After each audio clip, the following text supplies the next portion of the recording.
Hello, hello, hello, greetings, salutations, konnichiwa, and every other form of greeting across this vast, marvelous multiverse. I am Matsu Quinox.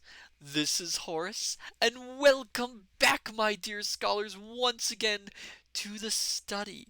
Hello, hello, hello, welcome, Julian. Wonderful to see you there. I hope you're doing well.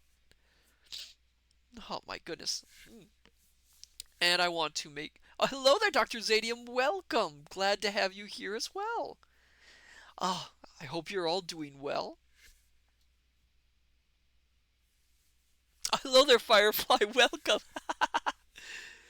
Welcome, welcome, welcome, one and all. Dr. Zadium, glad to be here, Matsu. You rock.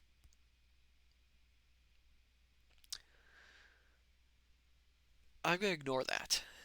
Hello there, Kinshon. Welcome.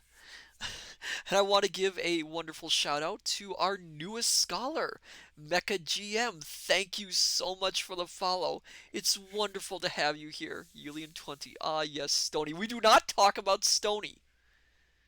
Stony is in enough trouble. We don't talk about him. Not here. You laugh.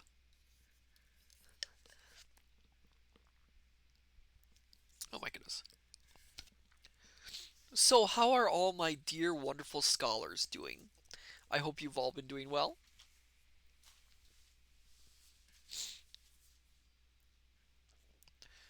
I, on my part, am doing alright. Been working out on figuring some new stories that we can stream. Julian20, beautiful day, good. Kintron, we mustache you not to bring up Stony.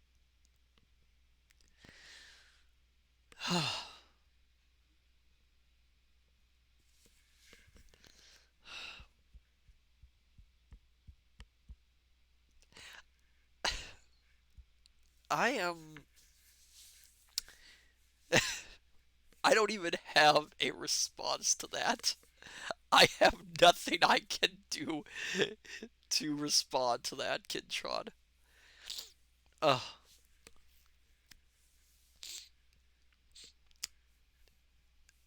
Yes, indeed.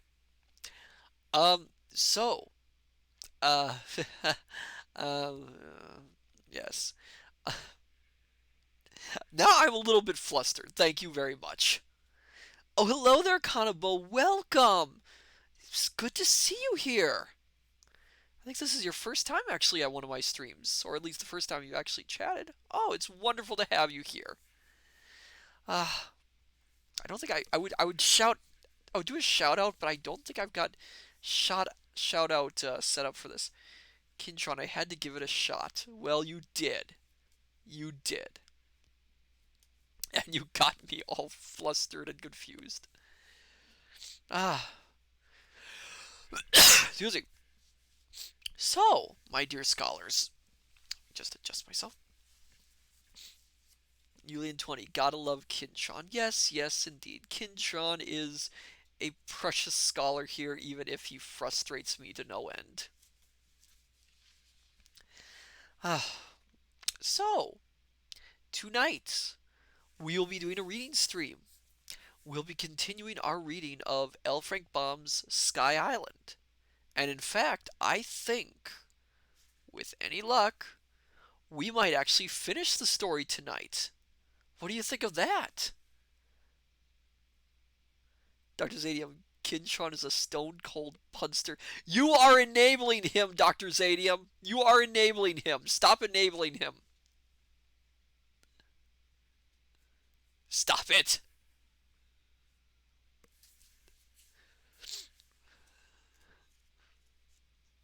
Kinshon, I do rock the punch. See? See what you've done? See what you've started? You should all be ashamed of yourself. Shame. If I had a, if I had if I had head tracker, you'd see my mighty fingers just pointing at you.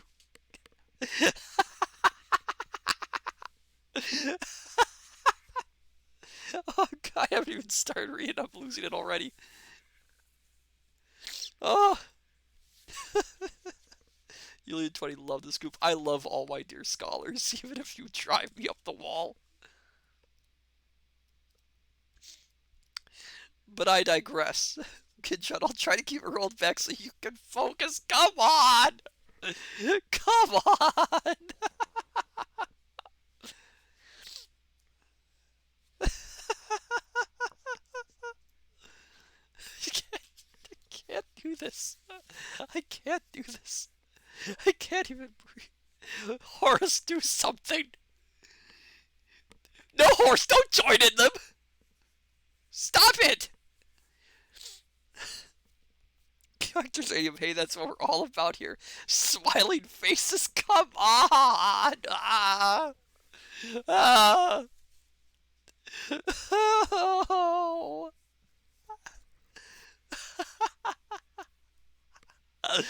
Kinshot, let Horace keep going. We're on a scram. Scroll. Why won't you let me even start? Why won't you let me? Oh, oh.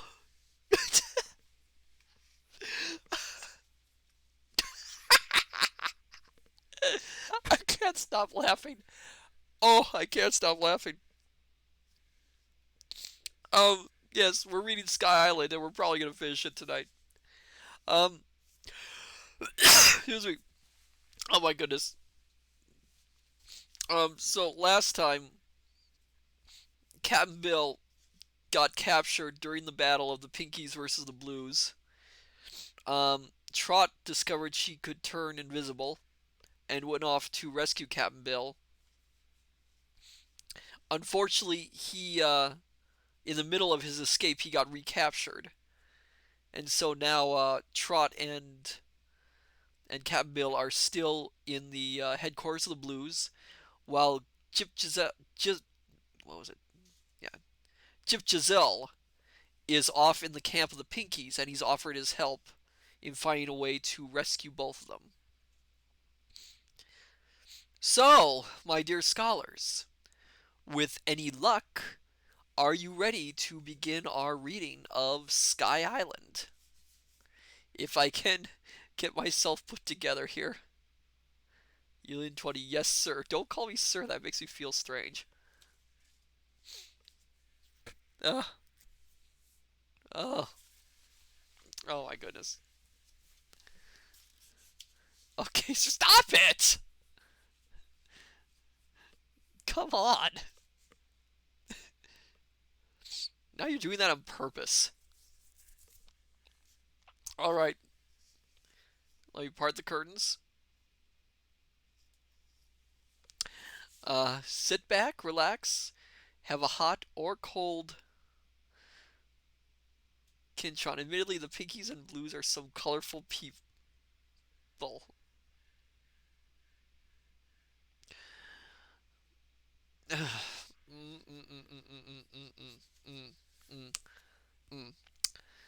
Sit back, relax, have a nice hot or cold beverage, whichever is your preference. Let me get a drink of water because that laughter wore out my throat a little. And I got my straw backwards. Okay. And we will begin our reading of Sky Island by L. Frank Baum. It would help if I was holding the book not upside down.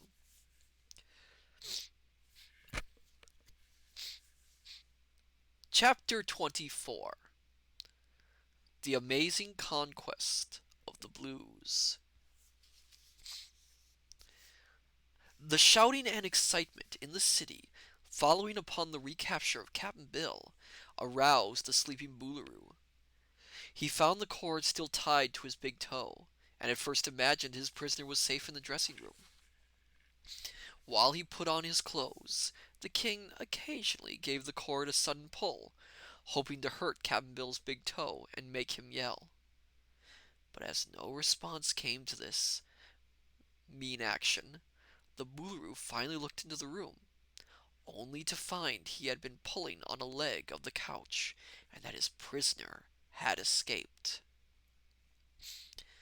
Then he flew into a mighty rage, and running out into the hall, he aimed a blow at the unfaithful guard, knocking the fellow off his feet. Then he rushed downstairs into the courtyard, shouting loudly for his soldiers and threatening to patch everybody in his dominions if the sailor man was not recaptured. While the Boolooroo stormed and raged, a band of soldiers and citizens came marching in, surrounding Cap'n Bill, who was again firmly bound. "So-ho!" roared the monarch. "You thought you could defy me, Earthclod, did you? But you were mistaken. No one can resist the mighty Boolooroo of the Blues, so it is folly for you to rebel against my commands. Hold him fast, my men, and as soon as I've had my coffee and oatmeal, I'll take him to the room of the great knife and patch him." "I wouldn't mind a cup of coffee myself," said Cap'n Bill. "I've had considerable exercise this morning, and I'm all ready for breakfast." "Very well," replied the Boolooroo. "You shall eat with me, for then I can keep an eye on you. My guards are not to be trusted, and I don't mean to let you out of my sight again until you are patched." So Cap'n Bill and the Boolooroo had breakfast together. 6 Blueskins standing in a row back of the sailor man to grab him if he attempted to escape. But Cap'n Bill made no such attempt, knowing it would be useless. Trot was in the room too, standing in a corner and listening to all that was said, while she racked her little brain for an idea that would enable her to save Cap'n Bill from being patched.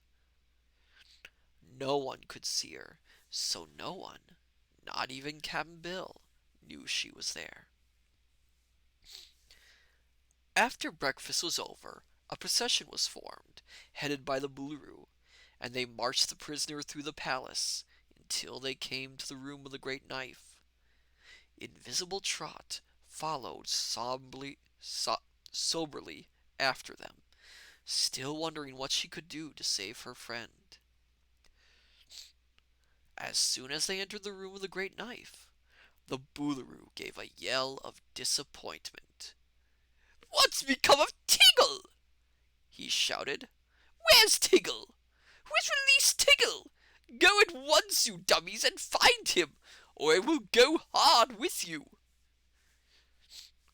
The frightened soldiers hurried away to find Tiggle, and Trot was well pleased because she knew Tiggle was by this time safely hidden. The Boolooroo stamped up and down the room, muttering threats and declaring Cap'n Bill should be patched whether Tiggle was found or not. And while they waited, Trot took time to make an inspection of the place, which she now saw for the first time in broad daylight.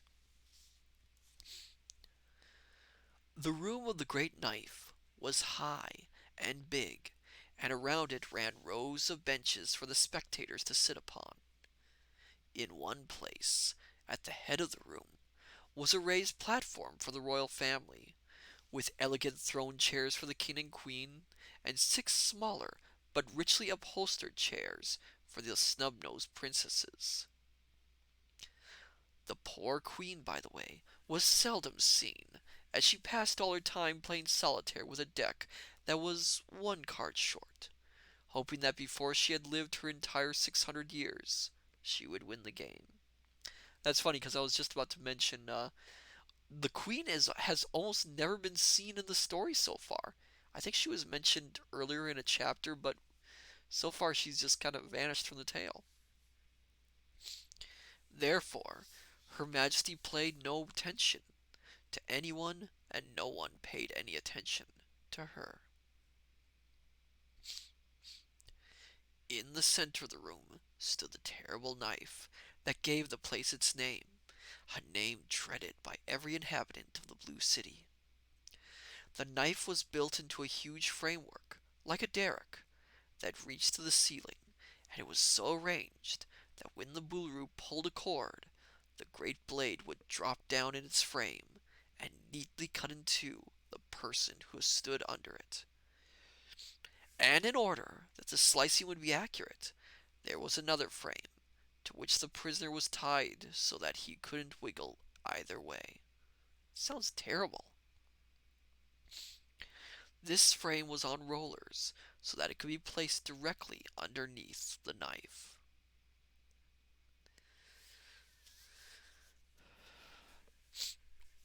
While Trot was observing this dreadful machine, the door opened, and in walked the 6 snub-nosed princesses, all in a row, and with their chins up, as if they disdained everyone but themselves. Julian20, that is horrifying. Yes, if there is anything L. Frank Baum is good at, he is very good at nightmare fuel. They were magnificently dressed, and their blue hair was carefully arranged in huge towers upon their heads, with blue plumes stuck into the tops. These plumes waved gracefully in the air with every mincing step the princesses took. Rich jewels of blue stones glittered upon their persons, and the royal ladies were fully as gorgeous as they were haughty and overbearing. They marched to their chairs and seated themselves to enjoy the cruel scene their father was about to enact, and Cap'n Bill bowed to them politely and said, "Morning, girls. Hope ye feel as well as ye look." What a little insult there. "Papa!" exclaimed Turquoise angrily, "can you not prevent this vile earth-being from addressing us? It is an insult to be spoken to by one about to be patched." "Control yourselves, my dears," replied the Boolooroo. "The worst punishment I know how to inflict on anyone, this prisoner is about to suffer. You'll see a very pretty patching, my royal daughters." "When?" inquired Cobalt. "When? As soon as the soldiers return with Tiggle," said he. But just then in came the soldiers, to say that Tiggle could not be found anywhere in the city. He had disappeared as mysteriously as had Jip Giselle. Immediately the Boolooroo flew into another towering rage. "Villains!" he shouted. "Go out and arrest the first living thing you meet, and whoever it proves to be will be instantly patched to Cap'n Bill." The captain of the guards hesitated to obey this order. "Suppose it's a friend," he suggested. "Friend?" roared the Boolooroo. "I haven't a friend in the country. Tell me, sir, do you know of anyone who is my friend?" The captain shook his head. "I can't think of anyone just now, your spry and flighty high and mighty majesty," he answered. "Of course not," said the Boolooroo. "Everyone hates me, and I don't object to that, because I hate everybody." Wow, he sounds like such a pleasant person, doesn't he? "But I'm the ruler here, and I'll do as I please. Go and capture the first living creature you see, and bring him here to be patched to Captain Bill." So the captain took a file of soldiers and went away, very sorrowful, for he did not know who would be the victim, and if the Boolooroo had no friends, the captain had plenty, and did not wish to see them patched. Meanwhile, Trot, being invisible to all, was roaming around the room, and behind a bench she found a small coil of rope, which she picked up. Then she seated herself in an out-of-the-way place and quietly waited. Suddenly, there was a noise in the corridor, and evidence of scuffling and struggling. Then the door flew open, and in came the soldiers, dragging a great blue billy goat, which was desperately striving to get free. "Villains!" howled the Boolooroo. "What does this mean?" Why, you said to fetch the first living creatures we met, and that was this billy goat," replied the captain, panting hard as he held fast to one of the goat's horns. Well, I suppose he did save the first living thing, so, yeah, it could be anything. I'm kind of surprised he didn't go after any of the soldiers. I mean, that would seem like the most obvious target, you would think. The Boolooroo stared a moment, and then he fell back in his throne, laughing boisterously. The idea of patching Cap'n Bill to a goat was vastly amusing to him, and the more he thought of it, the more he roared with laughter. Some of the soldiers laughed too, being tickled with the absurd notion. And the 6 snub-nosed princesses all sat up straight and permitted themselves to smile contemptuously. This would indeed be a severe punishment. Therefore the princesses were pleased at the thought of Cap'n Bill's becoming half a billy goat, and the billy goat being half Cap'n Bill. Let me adjust myself a little bit. "They look something alike, you know," Suggested the captain of the guards, looking from one to the other doubtfully. "and they're nearly the same size if you stand the goat on his hind legs. They've both got the same style of whiskers, and they're both of 'em obstinate and dangerous, so they ought to make a good patch." "Splendid! Fine! Glorious!" cried the Boolooroo, wiping the tears of merriment from his eyes. "We will proceed with the ceremony of patching at once." Captain Bill regarded the billy goat with distinct disfavor, and the billy goat glared evilly upon Cap'n Bill. Trot was horrified, and wrung her little hands in sore perplexity, for this was a most horrible fate that awaited her dear old friend. "First bind the Earthman in the frame," commanded the Boolooroo. "We'll slice him in two before we do the same to the billy goat." So they seized Captain Bill and tied him into the frame so that he couldn't move a jot in any direction. Then they rolled the frame underneath the great knife and handed the Boolooroo the cord that released the blade.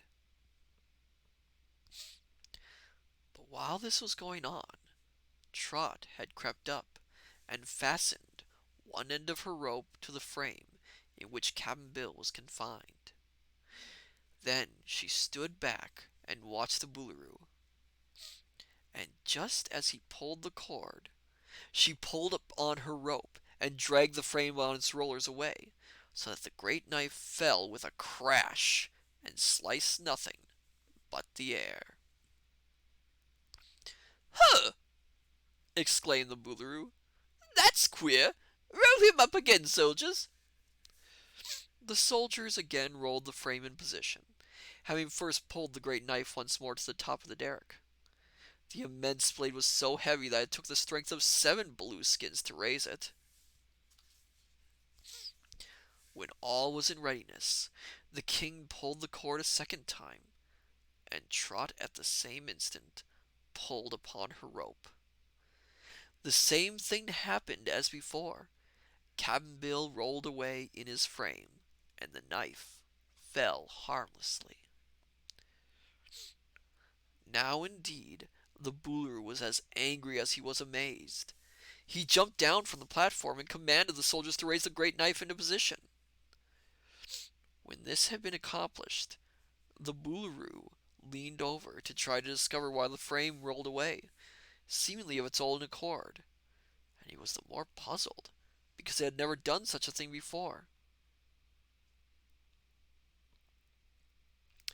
As he stood bent nearly double, his back was towards the billy goat, which, in their interest and excitement, the soldiers were holding in a careless manner. I'm guessing you can tell what's going to happen next, my dear scholars. It's kind of obvious.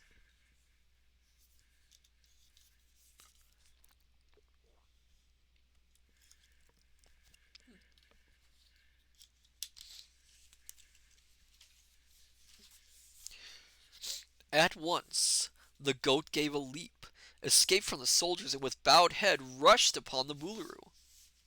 Indeed. Before any could stop him, he butted his majesty so furiously that the king's sword far into the air and tumbled in a heap upon the benches, where he lay moaning and groaning. The goat's warlike spirit was roused by this successful attack. Finding himself free, he turned and assaulted the soldiers, butting them so fiercely that they tumbled down in bunches, and as soon as they could rise again, ran frantically from the room and along the corridors as if a fiend was after them. By this time, the goat. Where was I? By this time, the goat was so animated by the spirit of conquest that he rushed at the six snub-nosed princesses, who had all climbed upon their chairs and were screaming in a panic of fear. 6 times the goat butted, and each time he tipped over a chair and sent a haughty princess groveling upon the floor, where the ladies got mixed up in their lawn blue trains and flounces and laces, and struggled wildly until they recovered their footing. Then they sped in great haste for the door, and the goat gave a final butt that sent the row of royal ladies all diving into the corridor in another tangle, whereupon they shrieked in a manner that terrified everyone within sound of their own voices. Good for the goat. As the room of the great knife was now cleared of all but Cap'n Bill, who was tied in his frame, and of Trot, and the moaning Boolooroo, who lay hidden behind the benches, the goat gave a victorious bleat and stood in the doorway to face any enemy that might appear. Trot had been as surprised as anyone at this sudden change of conditions, but she was quick to take advantage of the opportunities it afforded. First, she ran with her rope to the goat, and as the animal could not see her, she easily succeeded in tying the rope around its horns and fastening the loose end to a pillar of the doorway. Next, she hurried to Cap'n Bill and began to unbind him, and as she touched the sailor, she became visible. He nodded cheerfully then, and said, I had a notion it was you, mate, as saved me from the knife. But it were a pretty close call, and I hope it won't happen again. I couldn't shiver much, being bound so tight, but when I'm loose I mean to have just one good shiver to relieve my feelings. "Shiver all you want to, Cap'n," she said, as she removed the last bonds. "But first, you gotta help me save us both." As how? he asked, stepping from the frame. "Come and get the Boolooroo," she said, going toward the benches. The sailor followed and pulled out the Boolooroo, who, when he saw the terrible goat was captured and tied fast, quickly recovered his courage. Hey there! He cried. Where are my soldiers? What do you mean, prisoner, by daring to lay hands upon me? Let me go this minute, or I'll have you patched twice. "Don't mind him, Cap'n," said Trot, "but fetch him along to the frame." The Boolooroo looked around to see where the voice came from, and Cap'n Bill grinned joyfully and caught up the king in both his strong arms, dragging the struggling monarch of the Blues to the frame. Stop it! How dare you? Roared the frightened Boolooroo. I'll have my revenge! I'll... You'll take it easy, 'cause you can't help yourself, said Cap'n Bill. What's next, Queen Trot? "Hold him steady in the frame, and I'll tie him up," she replied. So Cap'n Bill held the Boolooroo, and the girl tied him fast in position, as Cap'n Bill had been tied, so that his majesty couldn't wiggle at all. Then they rolled the frame in position underneath the great knife, and Trot held in her hand the cord which would release it. Oh my goodness. Sophia, I'm here. I'm here. Welcome, Sophia. Oh, and thank you for the subscription. Oh, it's wonderful to have you, Sophia, here. We are going to attempt to finish Sky Island tonight. There's not many chapters. They just captured the Boolaroo and saved Captain Bill.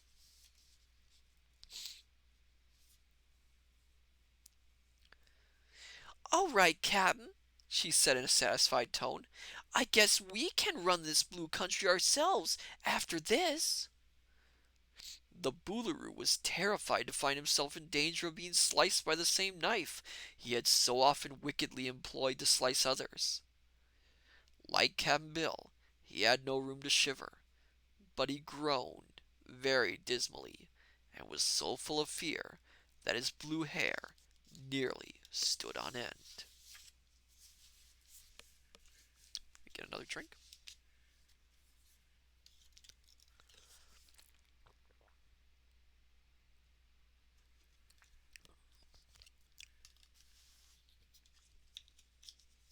Nope.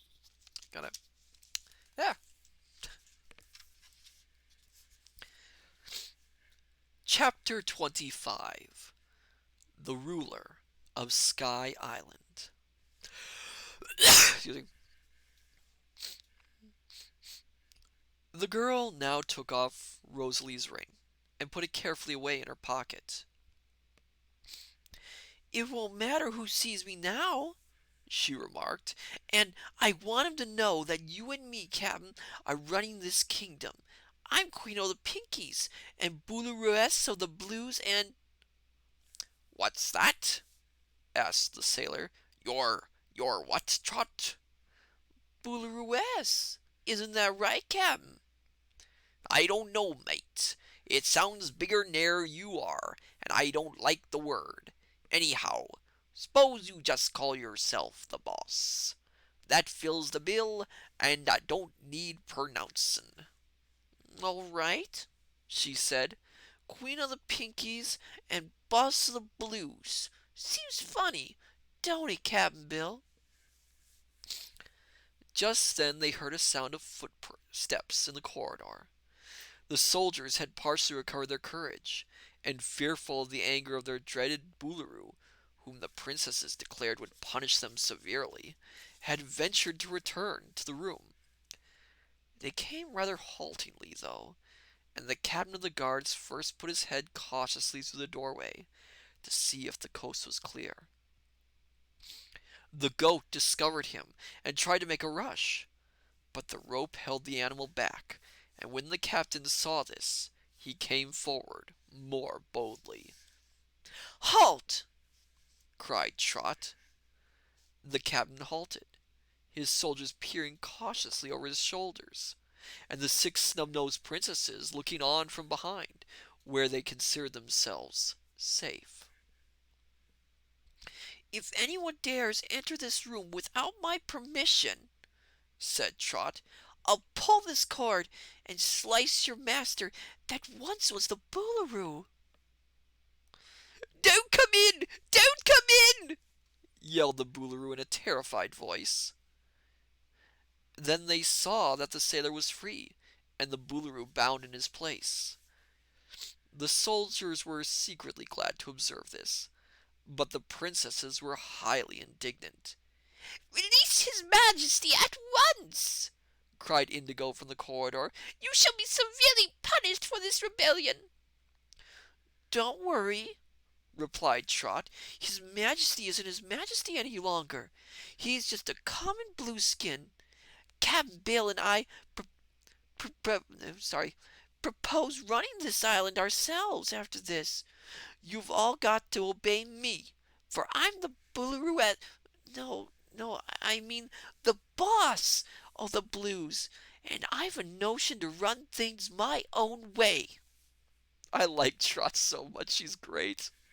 I think she's one of my top favorite L. Frank Baum characters now. So bossy. You can't, said Turquoise scornfully. The law says. Bother the law, exclaimed Trot.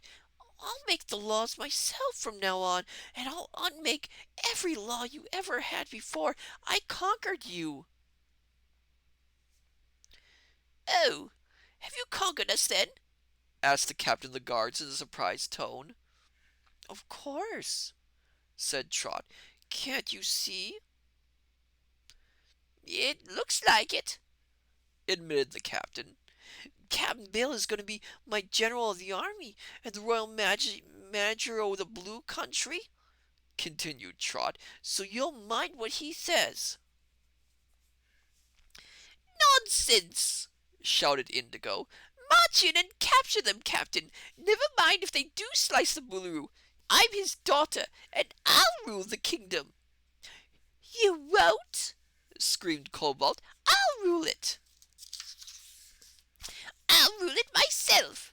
cried Cerulia. "No, no!" yelled Turquoise. "I'll be the ruler." "That shall be my privilege!" shouted Sapphire. Cobalt began to say, "I'm the—" "Be quiet!" said Trot sternly. "Would you have your own father sliced so that you could rule in his place?" "Yes, yes, of course!" rejoined the 6 princesses without a second's hesitation. "Well, well, what do you think o' that, Mr. Boolooroo?" asked Cap'n Bill. "They're undutiful daughters. Don't pay any attention to them," replied the frightened Boolooroo. "We're not going to," said Trot. "Now, you Blue Captain, who are you and your soldiers going to obey? Me or the snub-nosed ones?" Julian 20, I love the name for the different blue colors. Yes, I love that. That's the thing often in L. Frank Baum books is he often goes for themed names a lot with characters. You'll see that a lot in his Oz books. "You!" declared the captain of the guards positively, for he hated the princesses, as did all the Blueskins. "Then escort those girls to their rooms, lock 'em in, and put a guard before the door." At once the soldiers seized the princesses, and notwithstanding their snarls and struggles, marched them marched them to their rooms and locked them in. While they were gone on this errand, the Boolooroo begged to be released, whining and wailing for fear the knife would fall upon him. But Trot did not think it safe to unbind him just then. When the soldiers returned, she told their leader to put a strong guard before the palace and to admit no one unless either she or Cap'n Bill gave the order to do so. The soldiers obeyed readily, and when Trot and Cap'n Bill were left alone, they turned the goat loose in the room of the great knife and then locked the animal in with the Boolooroo. "The billy goat is the very best guard we could have, for everybody's afraid o' him," remarked Cap'n Bill, as he put the key of the room in his pocket. "So now, Queen Trot, what's next on the program?" "Next," said Trot, "we're gonna hunt for that umbrel, Cap'n. I don't mean to stay in this dismal blue country long, even if I am the queen. Let's find the umbrel and get home as soon as we can." "That suits me," the sailor joyfully exclaimed, and then the two began a careful search through the palace. They went into every room, and looked behind the furniture, and underneath the beds, and in every crack and corner, but no place could they spy the magic umbrella. Cap'n Bill even ventured to enter the rooms of the 6 snub-nosed princesses, who were, by this time, so thoroughly alarmed that they had become meek and mild as could be. But the umbrella wasn't there either. Finally, they returned to the great throne room of the palace, where they seated themselves on the throne and tried to think what could possibly have become of the precious umbrella. When they were sitting and talking together, the captain of the guards entered and bowed respectfully. "Beg pardon, your small-sized Majesty," said he to Trot. "but it is my duty to report that the Pinkies are preparing to attack the city." "Oh, I'd forgotten the Pinkies!" exclaimed the girl. "Tell me, Captain, have you such a thing as a brass band in this city?" "We have two fine bands, but they are not brass," replied the captain. "Their instruments are made of blue metal." "Well, order them out," commanded Trot. "And say, get all the soldiers together and tell all the people there's going to be a high time in the Blue Sea tonight. We'll have music and dancing and eating And neckties to drink, Trot. Don't forget the royal neckties," urged Cap'n Bill. we'll have all the fun there is going," continued the girl, "for we are to entertain the army of the Pinkies." "The Pinkies!" exclaimed the captain of the guards. "Why, they're our enemies, your short highness." "Not any more," replied Trot. "I'm the Queen of the Pinkies, and I'm also Queen of the Blues, so I won't have my people quarreling. Tell the Blue people we are to throw open the gates and welcome the Pinkies to the city, where everybody will join in a grand celebration. And just as soon as you spread the news and got the bands tuned up and the soldiers ready to march, you let us know, and we'll head the procession." "Your microscopic Majesty shall be obeyed," said the captain, and went away to carry out these commands. Microscopic Majesty. I don't think she's that small. That is funny though.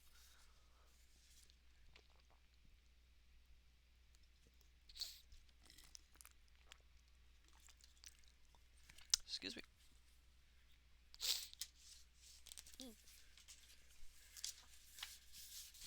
Oh my goodness, we might end this story early. I might have to find something else to read.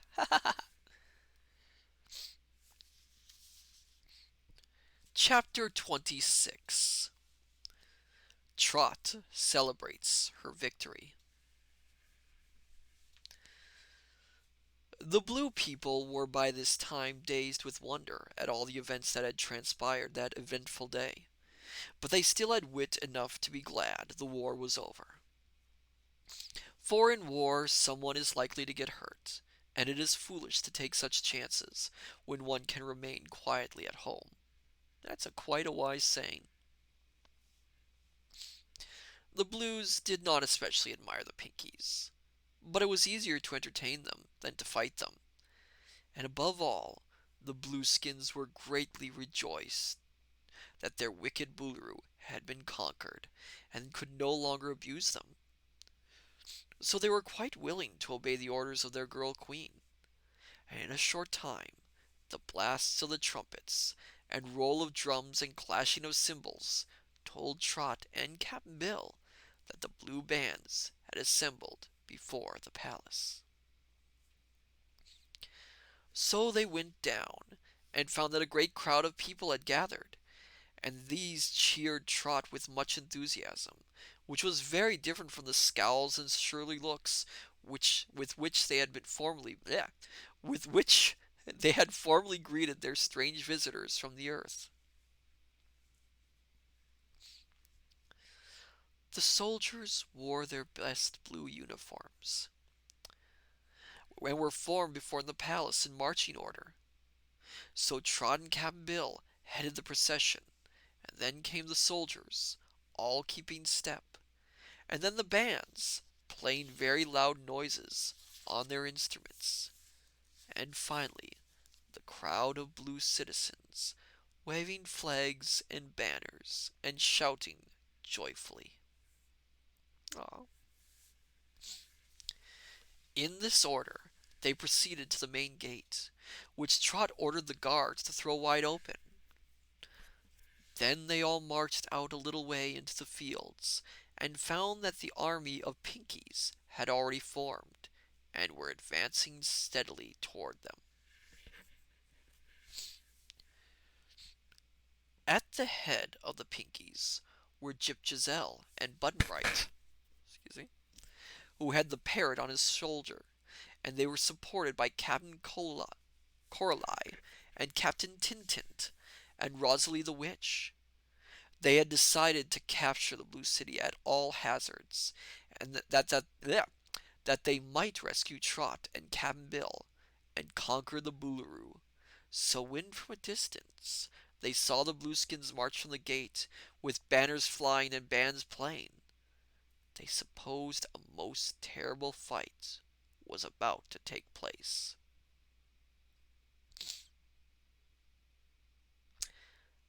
However, as the two forces came nearer together, Button Bright spied Trot and Cap'n Bill standing before the enemy, and the sight astonished him considerably. "Welcome, friends!" shouted Cap'n Bill in a loud voice, and "Welcome!" cried Trot, and "Welcome!" roared the blue soldiers and the people of the Blue City. "Hooray!" yelled the parrot. "Welcome to our happy home, from which no longer will we roam." And then he flapped his wings and barked like a dog with pure delight, and added as fast as his bird tongue could speak, oh boy, this is a long one.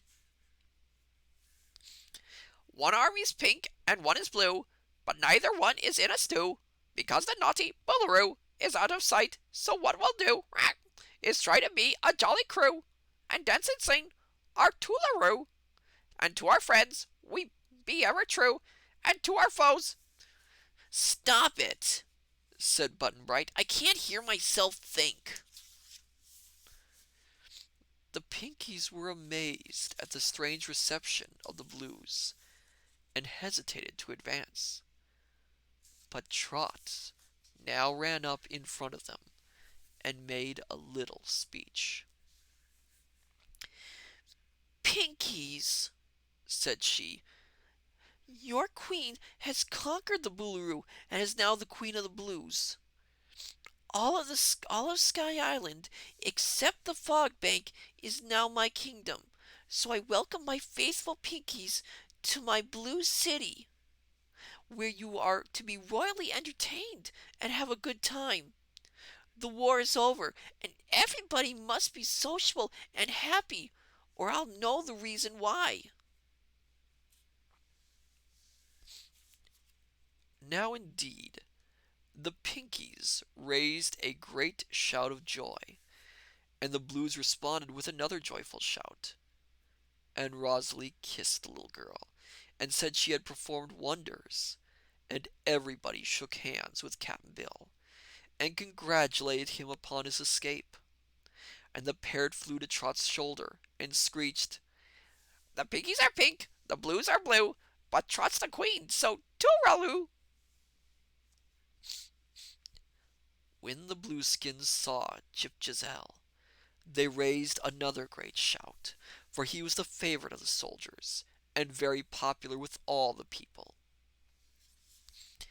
But Jip Giselle did not heed the shouting. Excuse me. He was looking downcast and sad, and it was very easy to see he was disappointed because he had not conquered the Boolooroo himself. But the people called upon him for a speech, so he faced the Blueskins and said, I'm trying to remember Jip Giselle's voice. Okay. "I escaped from the city because the Boolooroo tried to patch me, as you all know. And the 6 snub-nosed princesses tried to marry me, which would have been a far greater misfortune.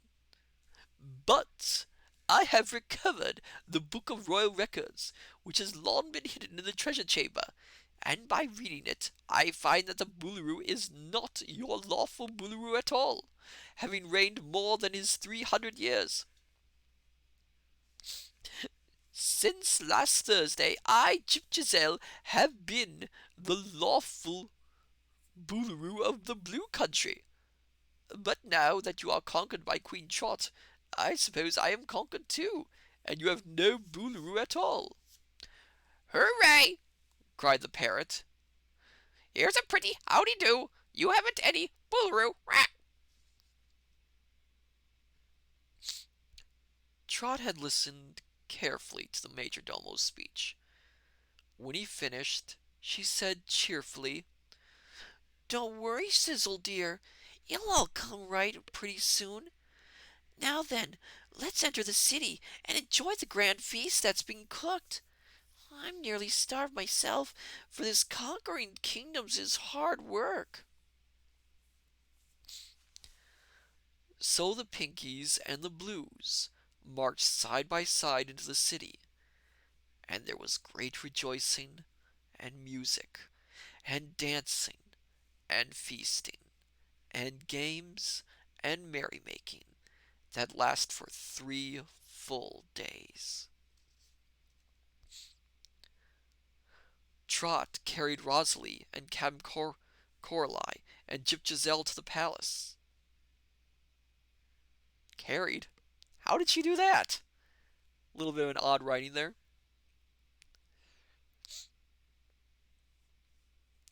And of course, Button Bright and Cap'n Bill were with her. They had the royal chef serve dinner at once, and they ate it in great state, seated in the royal banquet hall, where they were waited on by 100 servants.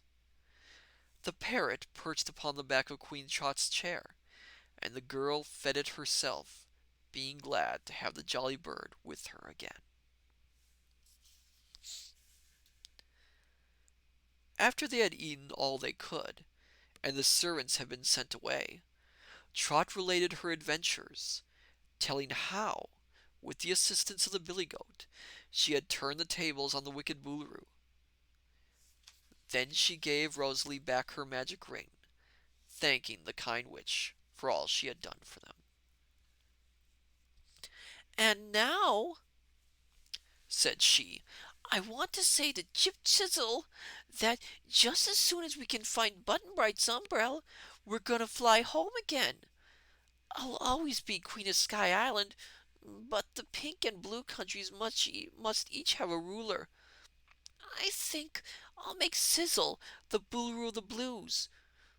But I want you to promise me, Chip, that you'll destroy the great knife and its frame, and clean up the room, and turn it into a skating rink, and never patch anyone as long as you rule the Blueskins."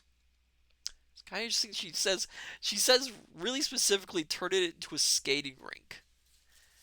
That's that's really kind of cute. It's kind of a sweet idea. It's a very odd idea if you think about it. A very specific idea, but it's a sweet idea.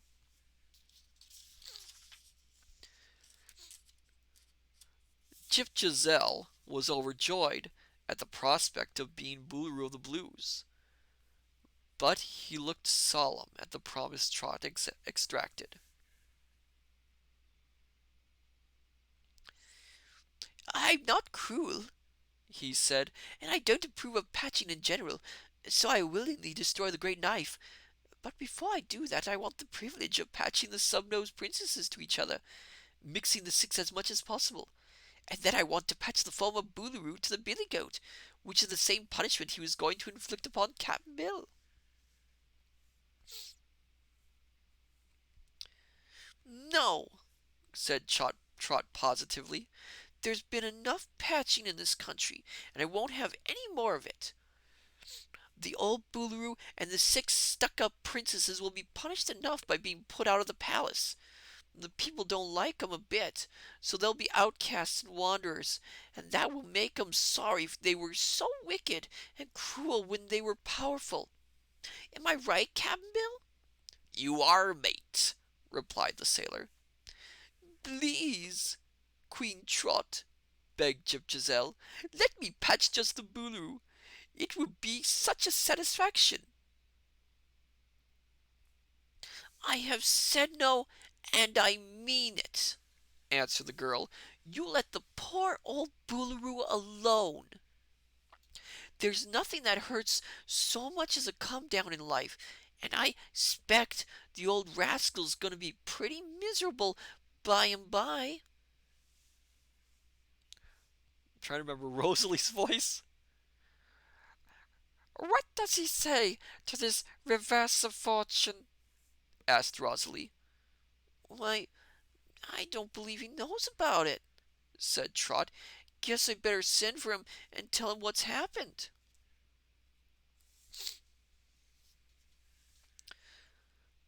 So the captain of the guards was given the key and told to fetch the Boolooroo from the room of the great knife.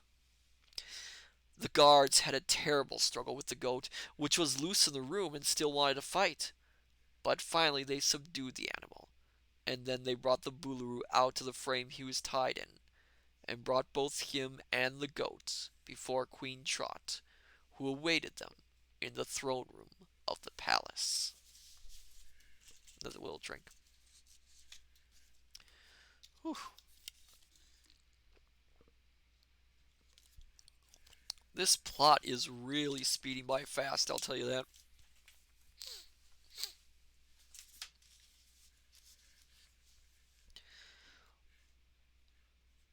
When the courtiers and the people assembled saw the goat, they gave a great cheer, for the beast had helped to dethrone their wicked ruler.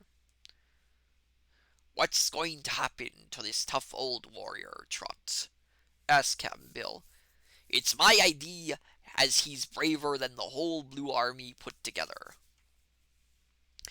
You're right, Cap'n, she returned.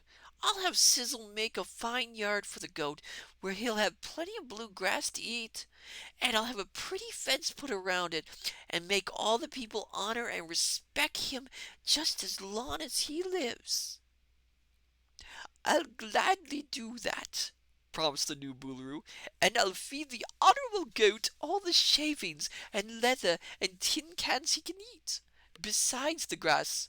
He'll be the happiest goat in Sky Island, I assure you.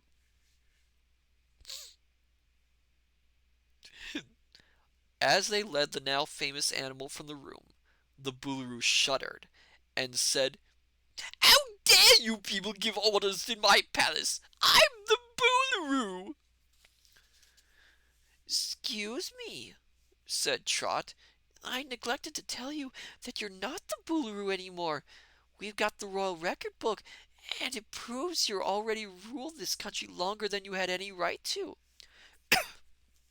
excuse me, Besides all that, I'm the Queen of Sky Island, which means Queens of the Pinkies and Queen of the Blues, both of 'em. So things are run as I say, and I've made Chip Giselle Boolooroo in your place. He'll look after this end of the island hereafter, and unless I'm much mistaken, he'll do it a heap better than you did. the former Boolooroo groaned. What's going to become of me then? He asked. Am I to be patched or what? You won't be hurt, answered the girl, but you'll have to find some other place to stay besides this palace, and perhaps you'll enjoy working for a living by way of variety. Can't I take any of the treasure with me? He pleaded. Kidtron, the former blue Boolooroo, seems down.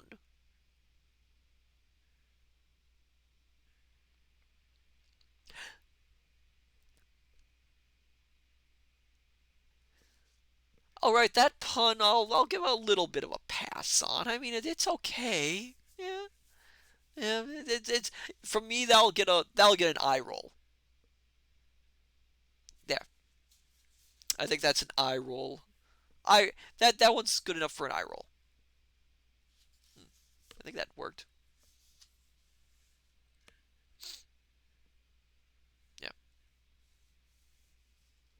Kintron, I was avoiding saying blue again, but he does sound a bit defeated. He does. He does. I mean, what else can he do? He's lost his kingdom, he's lost his position, he's lost his power, he's been headbutted by a goat. been put in a frame. He's had just like every indignity visited upon him. What else can he do? And to top it all off, his throne's been taken over by a little girl who's giving him orders. He has to feel a pain in his ego. Again, I love Trot. She is such a great character.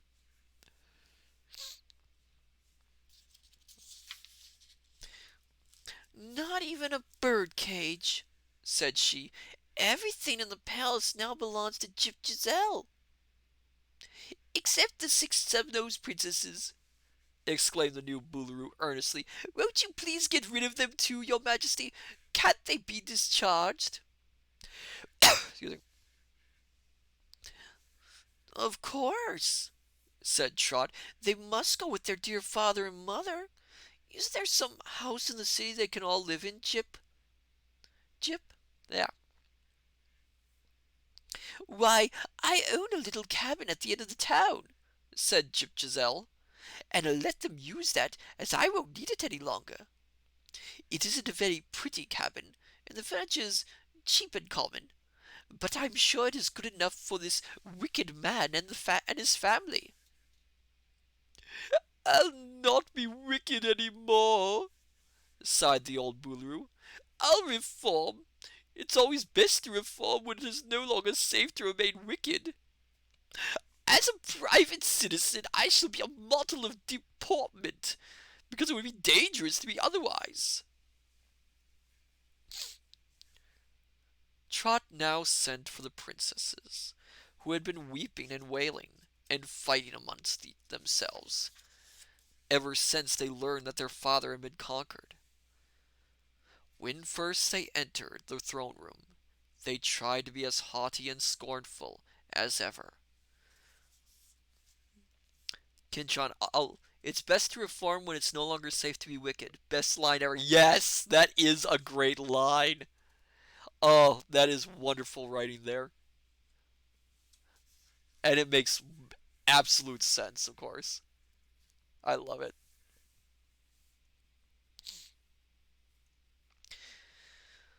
Let me catch my breath.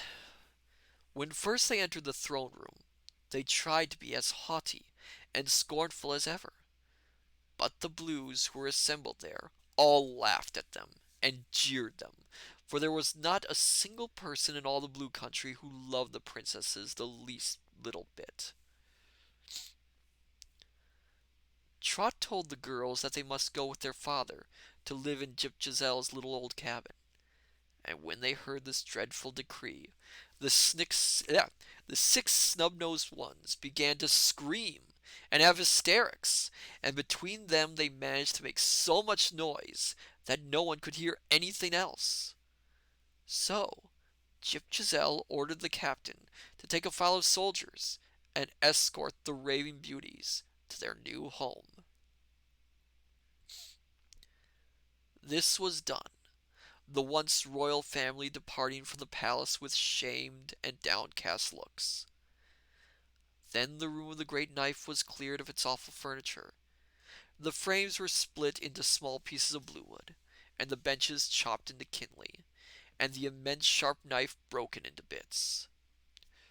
All the rubbish was piled in the square before the palace, and a bonfire made of it, while the blue people clustered around and danced and sang with joy as the blue flames devoured the dreadful instrument that had once caused them so much unhappiness.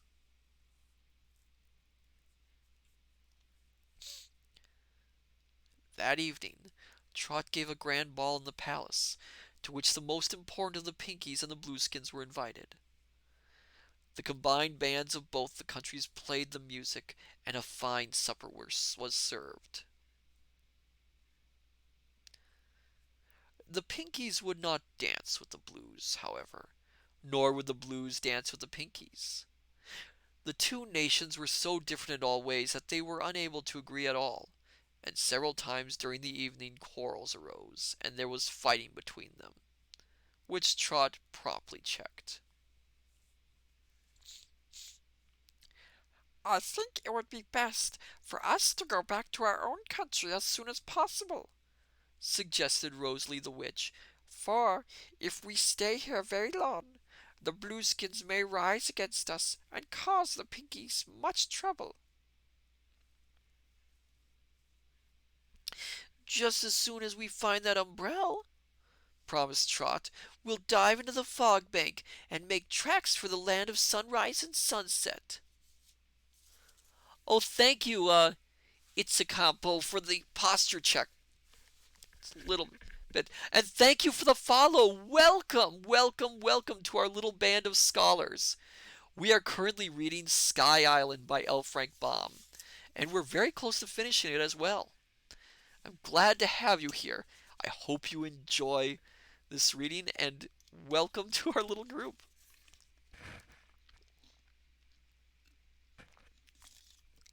Getting a little more water. For those who are new, I am Matsu Quinox, interdimensional omniversal librarian, and a reading streamer and gaming streamer at the same time. So it's wonderful to have everyone here. Please have a seat, have a warm or cold beverage of your liking, relax, and enjoy the reading.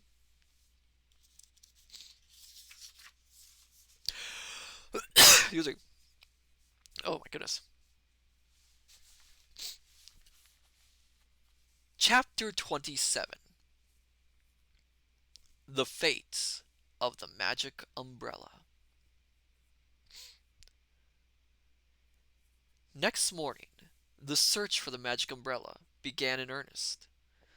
With many to hunt for it, and the library of the whole and the liberty of the whole palace to aid them, every inch of the great building was carefully examined. Kintron, reader, gamer, enjoyer of puns. I do not enjoy puns. Come on, Kintron. Come on. Every inch of the great building was carefully examined, but no trace of the umbrella could be found. Cap'n Bill and Button Bright went down to the cabin of the former Boolooroo and tried to find out what he had done with the umbrella. But the old Boolooroo said, "I had brought it from the treasure chamber and tried to make it work, but there was no magic about the thing, so I threw it away. I haven't any idea what became of it." The 6 former princesses were sitting upon a rude bench, looking quite bedazzled and untidy. Said Indigo, If you will make Chip Giselle marry me, I'll find your old umbrella."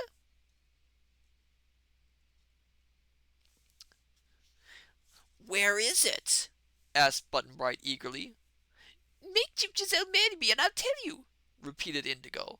"but I won't say another word about it until after I am married." So they went back to the palace and proposed to the new Boolooroo to marry Indigo, so they could get their magic umbrella. But Jip Giselle positively refused. "I'd like to help you," said he, "but nothing will ever induce me to marry one of those snub-noses." "They're very pretty for Blueskins," said Trot. "But when you marry a girl, you marry the inside as well as the outside," declared Jip Giselle. "And inside these princesses there are wicked hearts and evil thoughts. I'd rather be patched than marry the best of them." "Which is the best?"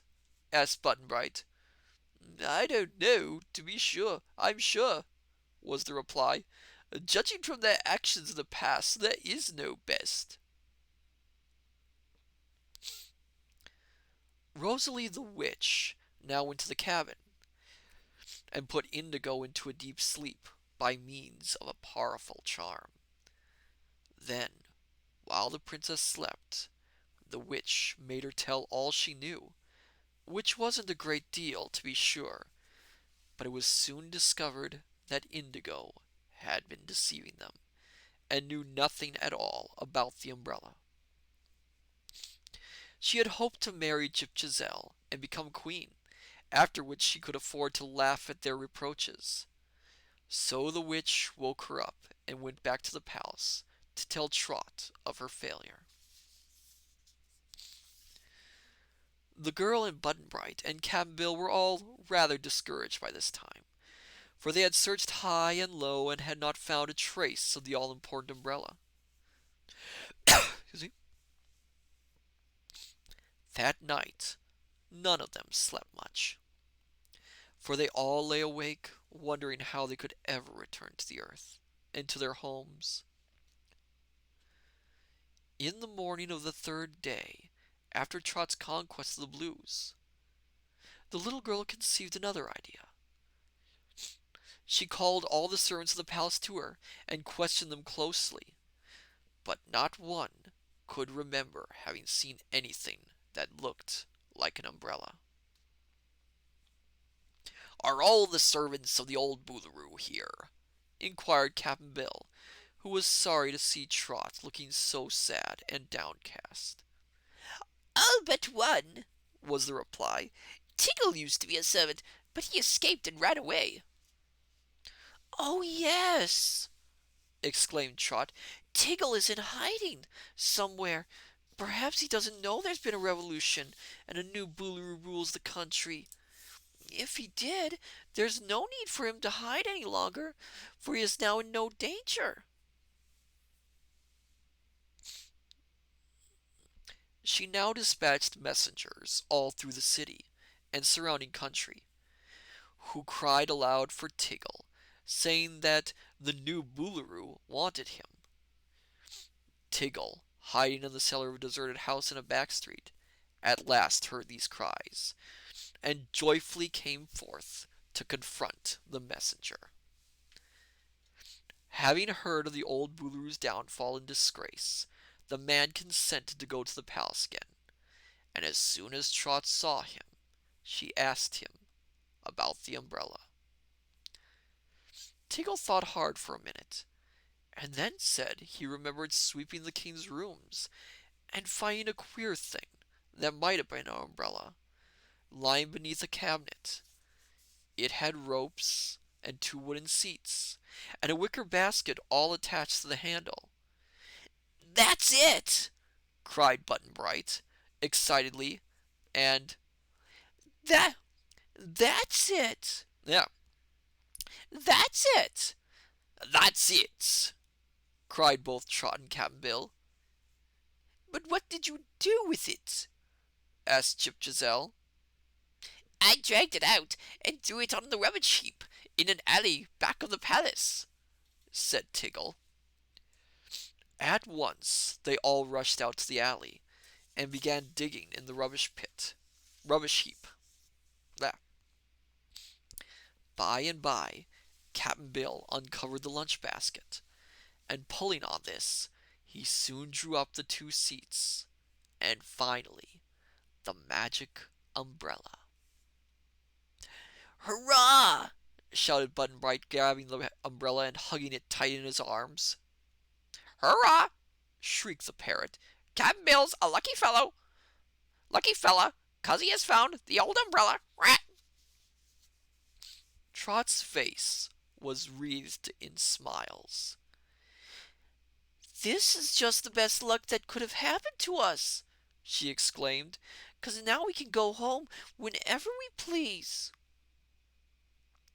Let's go now, this minute, before we lose the umbrella again, said Button Bright. But Trot shook her head. "Not yet," she replied. "We've got to straighten out things at Sky Island first of all. A queen has some duties, you know, and as long as I'm queen here, I've got to live up to the part." What has to be did, mates? inquired Cap'n Bill. "Well, we fixed the Blue Country pretty well by making Sizzle the Boolooroo of it. But the Pinkies must be looked after, too, 'cause they've stood by us and helped us to win. We must take 'em home again, safe and sound, and get a new queen to rule over 'em. When that's done, we can go home any time we want to." Quite right, Trot, said the sailor approvingly. Misreading. Said the sailor approvingly. When do we march? "Right away," she replied. "I've had enough of the blue country. Haven't you?" We have, mate. "We've had plenty of it," observed Button Bright. And the Pinkies are anxious to get home, added Rosalie, who was present. So Cap'n Bill unhooked the seats from the handle of the umbrella, and wound the ropes around the two boards, and made a package of them, which he carried under his arm. Trot took the empty Trot took the empty lunch basket, and Button Bright held fast to the precious umbrella. Then they returned to the palace to bid good-bye to Jip Giselle and the Blues. The new Boolooroo seemed rather sorry to lose his friends, but the people were secretly glad to get rid of the strangers, especially of the Pinkies. They maintained a sullen silence while Coralie and Captain Tintint formed their ranks in marching order, and they did not even cheer when Trot said to them in a final speech, "I'm the Queen of Sky Island, you know, and the new Boolooroo has got to carry out my orders and treat you all nicely while I'm away. I don't know when I'll come back, but you better watch out and not make any trouble, or I'll find a way to make you sorry for it. So now, goodbye." and good riddance, screamed the six snub-nosed girls who had once been princesses, and who were now in the crowd that watched the departure. "Oh, hello there, Jewelry Jelly! Welcome! Thank you for the raid! We are just working towards the ending of the book. Subscribe to Tier 1. They subscribe for 6 months. Oh, thank you for the subscription, Jewelry Jelly. Jewelry Jelly, at least books don't crash. Oh, my goodness. Oh, I'm sorry if that happened to you. Private Maverick, hello. Welcome, Private Maverick, welcome. I do a shout out for you, Jewelry Jelly, but I don't have it set up. But um, Jewelry Jelly is a wonderful streamer. She streams video games often. Uh, Mostly food-based video games, which are really fantastic. Please give her a follow if you can. She's a really wonderful streamer. I really need to work on getting that shout out command built in.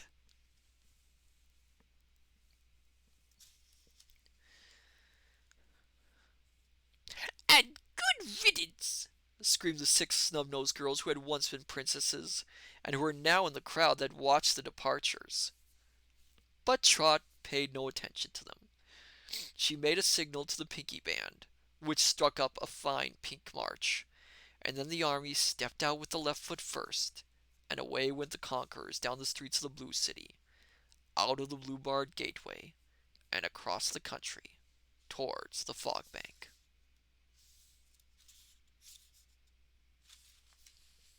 Get another drink.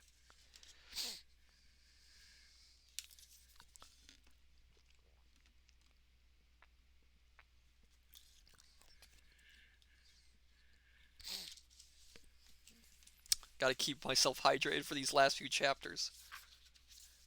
We are very close to the finish. Excuse me. Oh, the title of this next chapter, interesting. Chapter 28. The Elephant's Head Comes to Life. When they reached the edge of the fog bank, the Pinkies all halted to put on their raincoats, and Button Bright put up his umbrella and held it over himself and Trot.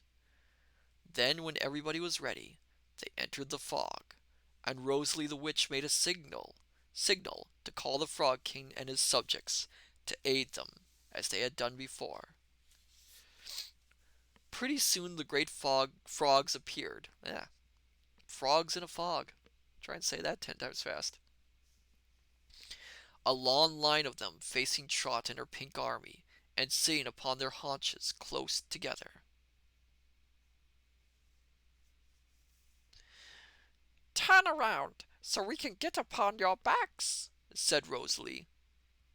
Not yet, answered the Frog King in a gruff, deep voice. You must first take that insulting umbrella out of my domain. Why? What is there about my umbrella that seems insulting? Asked Button Bright in surprise. It is an installation that you don't like our glorious climate and object to our delightful fog, and are trying to ward off its soulful cleaning kisses, replied the Frog King in agitated voice. There's never been an umbrella in my kingdom before, and I'll not allow one in it now. Take it away at once.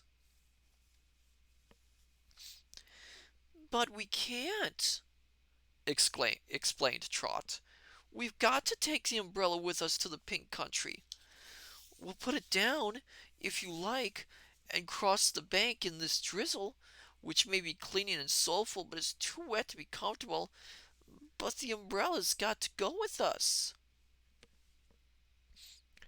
It can't go another inch, cried the obstinate frog, with an angry croak. Nor shall any of your people advance another step while that insulting umbrella is with you. Trot turned to Rosalie. What shall we do? I really do not know, replied the witch, gratefully perplexed. Can't you make the frogs let us through? Inquired the boy. No, I have no power over the frogs, Rosalie answered. They carried us before as a favor, but if the king now insists that we cannot pass with the umbrella, we must go back to the blue country, or leave your umbrella behind us. We can't do that, said Button Bright indignantly. Can't we fight the frogs? Fight? Cried Trot. Why, see how big they are! They could eat up our whole army if they wanted to. But just then, while they stood dismayed at this unfortunate position, a queer thing happened. The umbrella in Button Bright's hand began to tremble and shake. He looked down at the handle and saw that the red eyes of the carved elephant's head were rolling fiercely and sending out red sparks of anger in all directions. The trunk swayed from side to side, and the entire head began to swell and grow larger. In his fright, the boy sprang backward a step and dropped the umbrella to the ground, and as he did so, it took the form of a complete elephant, growing rapidly to a monstrous size. Then, flapping its ears and wagging its tail, which was merely the covered frame of the umbrella, the huge elephant lifted its trunk and charged the line of astonished frogs. Private Maverick, a heffalump. Oh, not a heffalump, that's the wrong kind of story, but it could be. In a twinkling, the frogs all turned and made the longest leaps their powerful legs enabled them to. The king jumped first of all, and in a panic of fear, the others followed his example. They were out of sight in an instant, and then the elephant turned its head and looked at Button Bright, and at once trotted into the depths of the fog. He wants us to follow, said the boy, gasping in amazement at this wonderful transformation. So immediately they began marching through the fog behind the elephant, and as the great beast advanced, the frogs scrambled out of his way and hid themselves in the moist banks until he had passed them by. Captain Bill had to mind his wooden leg carefully, and the old sailor was so excited that he mumbled queer sentences about Arabian Nights and Ding Dong Magic and the foolish of fussin' with witches and such, until Trot wondered whether her old friend had gone crazy or was only badly scared. It was a long journey, and all the Pinkies were dripping water from their raincoats, and their little fat legs were tired and aching, when the pink glow showing through the fog at last announced the fact that they were nearing the Pink Country. At the very edge of the fog bank, the elephant halted, winked at Button Bright, lowered its head, and began to shrink in size and dwindle away. By the time the boy came up to it, closely followed by Trot and Cap Bill, the thing was only the well-known magic umbrella, with the carved elephant's head for a handle, and it lay motionless upon the ground. Button Bright cautiously picked it up, and as he examined it, he thought the tiny red eyes still twinkled a little, as if with triumph and pride. Trot drew a long breath. "That was some magic, I guess," she exclaimed. "Don't you think so, Rosalie?" "It was the most wonderful thing I ever saw," admitted the witch. "The fairies who control Button Bright's umbrella must be very powerful indeed."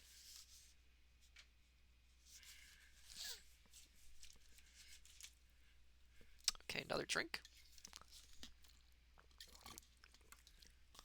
Usually I would end the stream at this time, but we are so close that, let's go over our time a bit. Let's finish this up. Chapter 29. Trot regulates the Pinkies. Kintron, as usual, the umbrella took its holder where they wanted to go. I never thought of that, Kintron. The umbrella took its holder where they wanted to go. It did. It led them out of the fog bank. That's wonderful. That is marvelous. And that is so clever, too. Thank you, Kintron, for pointing that out. I never thought about that. The Pinkies were rejoiced to find themselves again in their beloved land of sunrises and sunsets.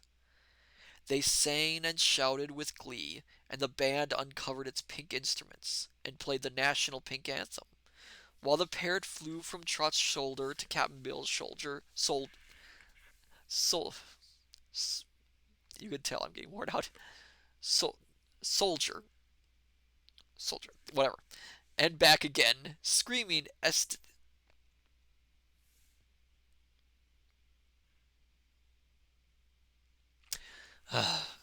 screaming I can't talk. Ecstatically. "Hooray! We're through the wetful fogs. Where the elephants scared the fretful frogs." There was a magnificent sunset in the sky just then, and it cheered the Pinkies and gave them renewed strength. Away they hastened across the pink fields to the Pink City, where all the pink people who had been left behind ran out to welcome them home again. Trot and Button Bright, with Cap'n Bill and Rosalie the Witch, went to the humble palace, where they had a simple supper of coarse food, and slept upon hard beds. In the houses of the city, however, there was much feasting and merrymaking, and it seemed to Trot that the laws of the country which forbade the Queen from enjoying all the good things the people did were decidedly wrong and needed changing. The next morning Rosalie said to the little girl, "Will you make Tourmaline the queen again when you go away?" "I'll send for her and see about it," replied Trot. But when Tourmaline arrived at the palace, dressed all in lovely fluffy robes, and with a dainty pink plume in her pink hair, she begged most earnestly not to be made the queen again. I'm having a good time. I'm having a good time just now, after years of worry and uncomfortable living in this uncomfortable old hut of a palace," said the poor girl. "So it would be cruel for you to make me the servant of the people again and condemn me to want and misery." That seems reasonable, replied Trot thoughtfully. Rosalie's skin is just as light a pink as my own, continued Tourmaline. Why don't you make her the queen? I haven't thought of that, said Trot. Then she turned to Rosalie and asked, how would you like to rule the Pinkies? I wouldn't like it, replied the witch with a smile. The queen is the poorest and most miserable creature in all the kingdom, and I'm sure I don't deserve such a fate. I've always tried to be a good witch and do my duty. Trot thought this over quite seriously for a time. Then one of her quaint ideas came to her, so quaint that it was entirely sensible. I'm the queen of the Pinkies just now, am I not? She asked. Of course, answered Rosalie. None can dispute that.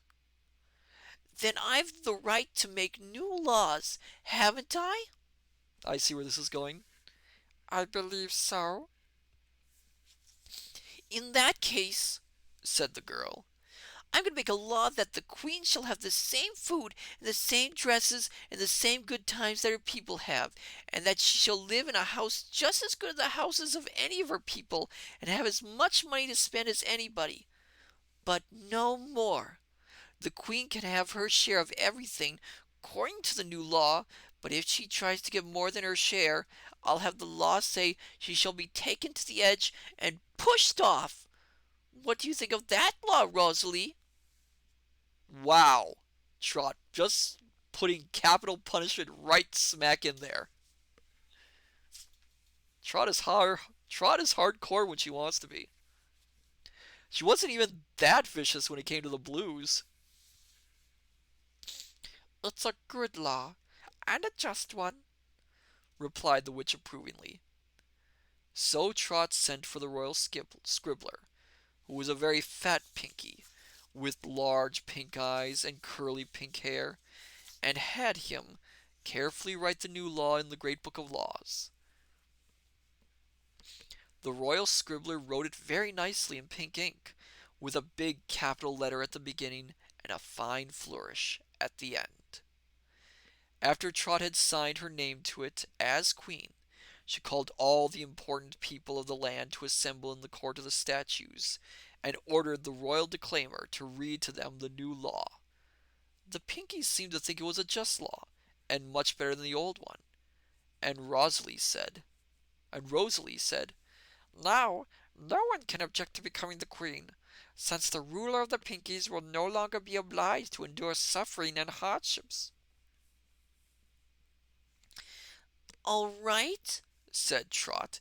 In that case, I'll make you the queen, Rosalie, for you've got more sense than Tourmaline has, and your powers as a witch will help you to protect the people.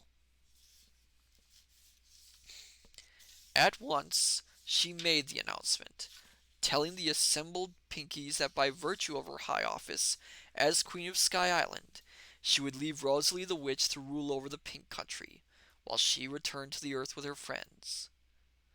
As Rosalie was greatly loved and respected, the people joyfully accepted her as their queen, and Trot ordered them to tear down the old hut and build a new palace for Rosalie, one which would be just as good as any other house in the city, but no better. She further ordered a pink statue of Tourmaline to be set up in the court, and also a pink statue of herself, so that the record of all the rulers of the Pinkies should be complete.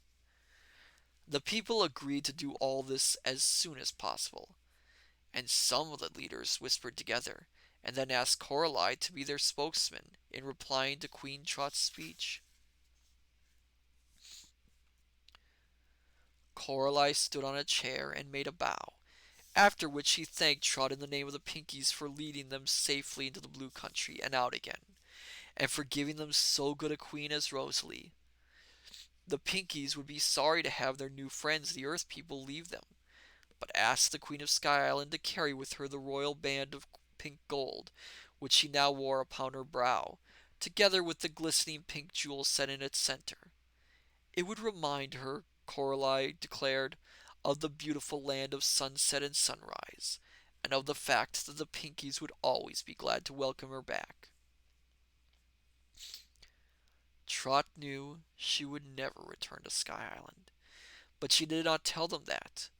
She merely thanked Coralie and the Pinkies, and said they might all come to the court after dinner and see her and her comrades fly away through the sky. One more drink of water, my dear scholars. Oh, thank you for the follow, DX18. I hope I am pronouncing DX18. I hope I'm pronouncing that right. Welcome and thank you so much for the follow. We are just finishing up Sky Island. I hope you've been enjoying what you've heard so far. Oh my goodness. Last the water. Hope this hydrates me enough for this last few pages. Yeah. We can do this, my dear scholars. Excuse me. Chapter 30. The Journey Home. After the Pinkies had been dismissed, their new Queen Rosalie, by means of a clever charm, conjured up a dinner table, and with very nice things to eat. They all enjoyed a hearty meal, and afterwards sat and talked over their adventures. "Will you take the parrot home with you, Trot?" asked Cap'n Bill. "Guess not, Cap'n," she answered. "Mother wouldn't like to have him hanging around and screeching bad poetry every minute. I'll give him to Rosalie, for I'm sure she'll take good care of him." Rosalie accepted the gift with pleasure, but the parrot looked somber a while, and then said, "This looks to me like a giveaway, but here I am and here I stay. The country's pink, but yeah, but while I'll be as blue when Trot goes home, as she says she'll do." They now packed the lunch basket with the remains of the feast, for they knew a long journey was before them, and feared they might be hungry before they landed again. Cap'n Bill straightened out the ropes and adjusted the seats, while Button Bright examined the umbrella to see if it had been injured in any way when the elephant trampled through the fog bank. The boy looked into the small red eyes of the carved elephant's head handle with some misgivings, but as seen in the strong sunshine, the eyes were merely red stones, while the handle plainly showed the marks of the tool that had carved it. When all was ready, they went into the court of the statues, where all the Pinkies were assembled, together with their pink band, and Cap'n Bill hooked the swinging seats onto the handle of the magic umbrella. Trot kissed Rosalie and Coralie and Tourmaline goodbye, and said to them, "If you ever happen to come to Earth, you must be sure to visit me, and I'll try to give you a good time. But perhaps you'll stay here all your lives." Julian20, there's no place like home. I suppose so. Although that is a different L. Frank Baum story, of course. "I think we shall," replied Rosalie, laughing, "for in all Sky Island there will be no magic umbrella for us to fly with." "And when you see Polychrome," added Trot, "just give her my love." Then she and Button Bright seated themselves in the double seat, which was flat upon the pink ground, and Cap'n Bill sat before them on his own seat, to which the lunch basket had been fastened by means of a stout cord. "Hold fast," said the sailor man. Let me get that again. "Hold fast," said the sailor man, and they all held fast to the ropes, while the boy, glancing up towards the open umbrella he held, said solemnly and distinctly, "Take a Take us to Trot's house on the earth. The umbrella obeyed, at once mounting into the air. It moved slowly at first, but gradually increased its speed. First it lifted the seat of the boy and girl, then Cap'n Bill's seat, and finally the lunch basket. Fly high, mind your eye, don't cry, bye bye, Shouted the parrot from the Pink Witch's shoulder. Trot leaned over and waved her hand. The pink band played as loud as it could, in order that the travelers might hear it as long as possible. And Rosalie and Coralie and Tourmaline threw kisses to their vanishing friends as long as they remained in sight.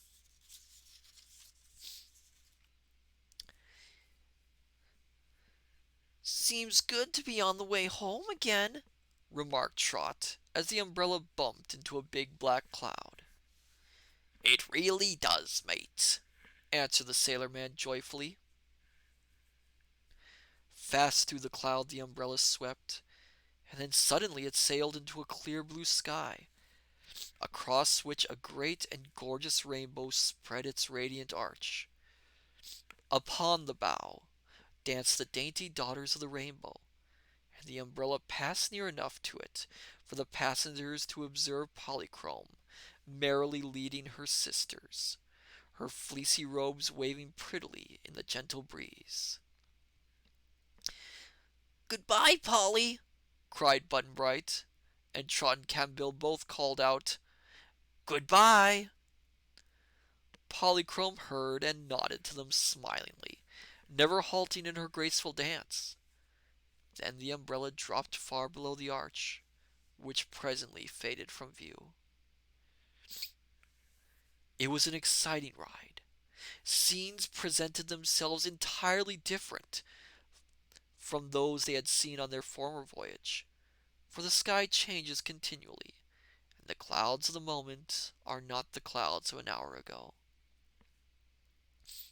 Once they passed between two small stars as brilliant as diamonds, and once an enormous bird whose wings spread so wide that they shadowed the sun soared directly over them and lost itself in the vague distance of the limitless sky.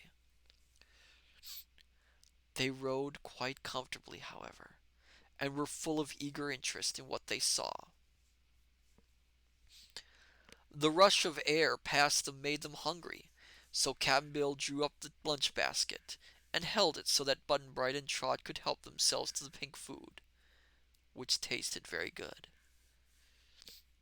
And finally, a dark rim appeared below them, which the sailor declared must be the earth.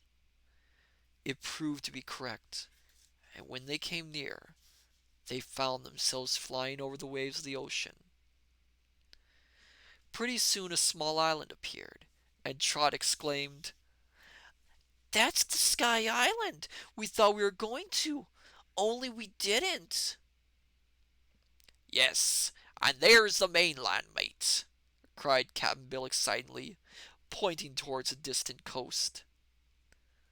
On swept the magic umbrella. Then its speed gradually slackened. The houses and trees on the coast could be seen, and presently, almost before they realized it, they were set down gently upon the high bluff near the giant acacia. Oh, hello there, Ritsuka, welcome! We are just finishing up Sky Island. We're on the last chapter. Those eyes.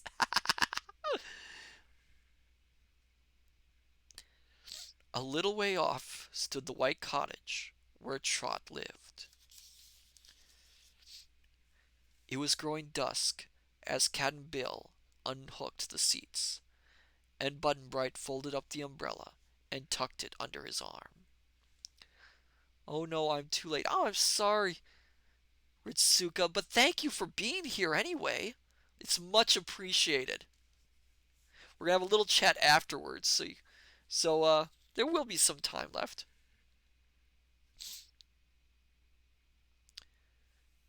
and tucked it under his arm. Trot seized the lunch basket and ran to the house, where she found her mother busy in the kitchen. Well, I'm back again, said the little girl. Is supper ready, Mama? Button Bright stayed all night with them, but next morning, bright and early, he hooked one of the seats. He hooked one of the seats to his magic umbrella, said goodbye to Trot and Cap Bill, and flew into the air to begin his journey to Philadelphia. Just before he started, Trot said, Let me know if you get home safe, Button Bright, and come and see me again as quick as you can. I'll try to come again, said the boy. We've had a good time, haven't we, Trot? The best time I ever had, she replied enthusiastically. Then she asked, Didn't you like it too, Cap'n Bill? Bart so it mates, the sailor answered, as he thoughtfully made marks in the sand with the end of his wooden leg. But seems to me the best part of all was getting home again.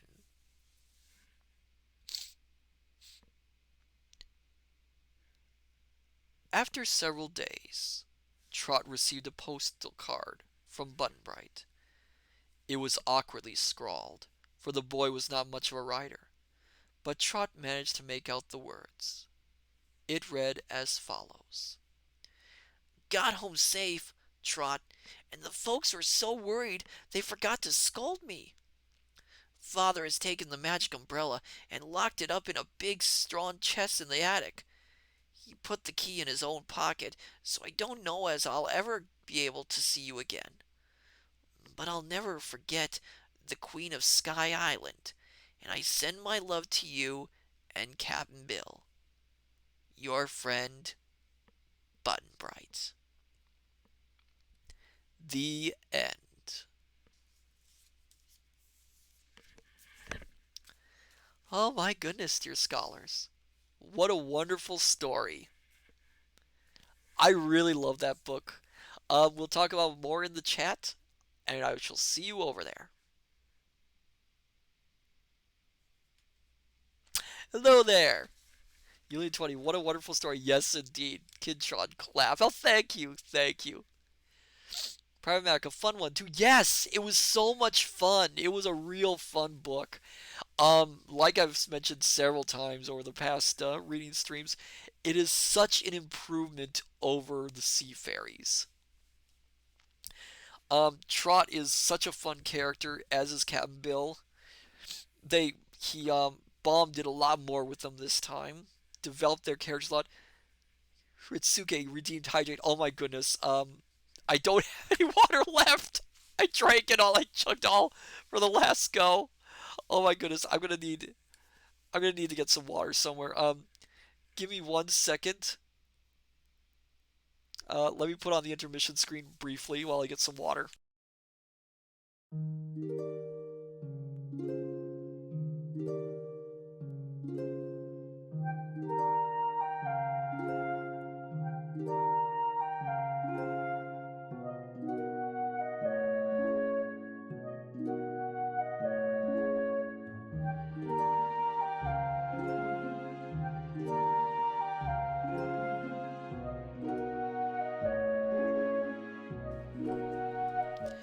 Okay, because you requested Ritsuka, I am going to hydrate.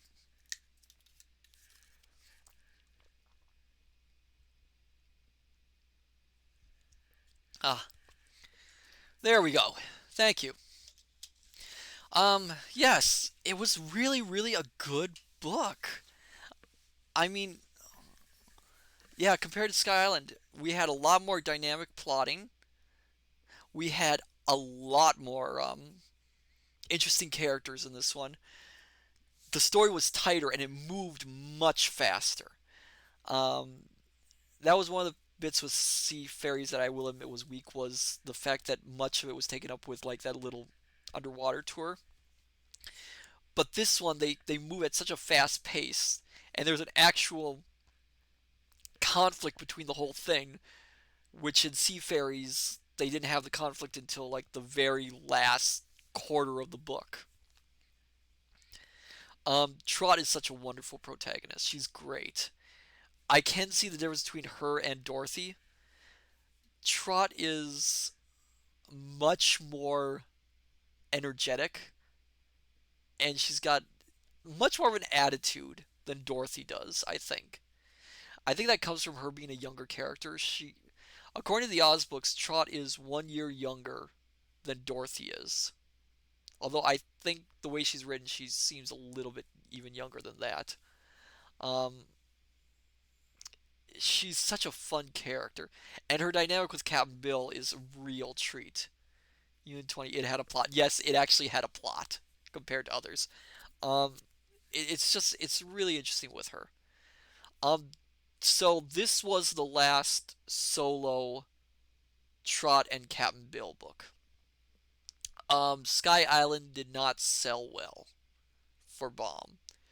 In fact, it sold worse than Sea Fairies, believe it or not, which is hard to believe.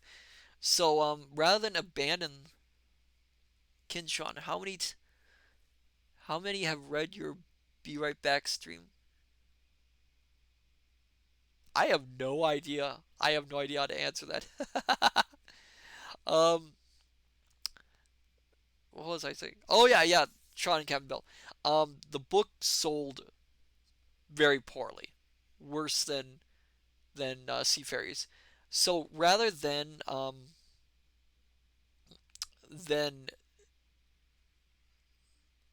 abandoning the characters, he had originally had an idea for a third book for Trot and Captain Bill. So Baum took the plot for the third book and rewrote it quite a bit, and he took the characters of Trot and Captain Bill and he transferred them to his Oz books, which were a much more popular um, franchise for him. And they come and show up in The Scarecrow of Oz, which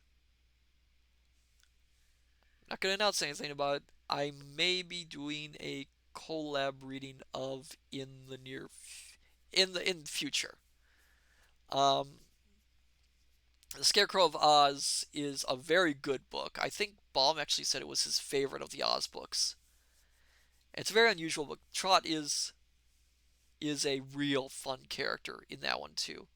Although poor Captain Bill gets put through the ringer for it. I won't announce any like iron. It depends on my fellow reader. We'll put it that way.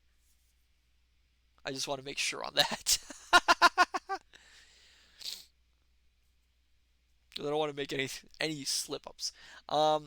And Trot herself doesn't appear as a main character for a lot of the books. She appears in combination with the other um, Oz girls. She becomes a princess of Oz, is what she becomes. I think the next book where she plays a big role is in Ruth, outside of Scarecrow of Oz, is in Ruth Plumley Thompson's book, The Giant Horse of Oz, where she gets kidnapped because she gets mistaken for a prince who happens to look exactly like her. And Giant Horse of Oz is an interesting book in itself. Some of later Oz books get really really interesting. Um, but for now, that is the end of Trot and Cap Bill.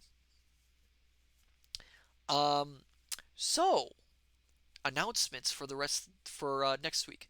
Next week, if everything goes according to plan, we'll be doing more of Tome on Tuesday, which there is a very good chance I'm feeling we are going to finish it on Tuesday. And then for Thursday, I will be doing a short story reading. I haven't decided yet what kind of short stories as of yet. When it gets closer to time, I will make an announcement.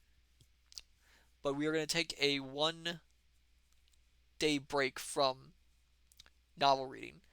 I will announce the next novel we are going to read. Drum roll, please. Kinchon, depends on if there's a half-hour search for a full. Come on! Am I never going to live that down? All right, drum roll, please, for the next book. Drum roll, horse. The next book will be Treasure Island. We will be reading Treasure Island as our next book for this stream. And I'm really excited to do it. In 20 Stony. Kinchon, like a photograph, it's forever in the memory. Yulian 20, yays, love that book. It's a good book. I am really looking forward to reading that book too. So then, it is late already. Let's see who we can raid.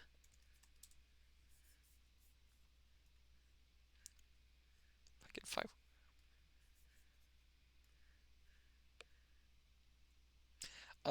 Let's raid Sophia Ignacy since she is doing a reading, I believe, as well. So then, I say unto you, my dear scholars, good evening, good morning, good afternoon, till we meet each other again at the study. Take care, and I shall see you next time. Farewell and bye bye.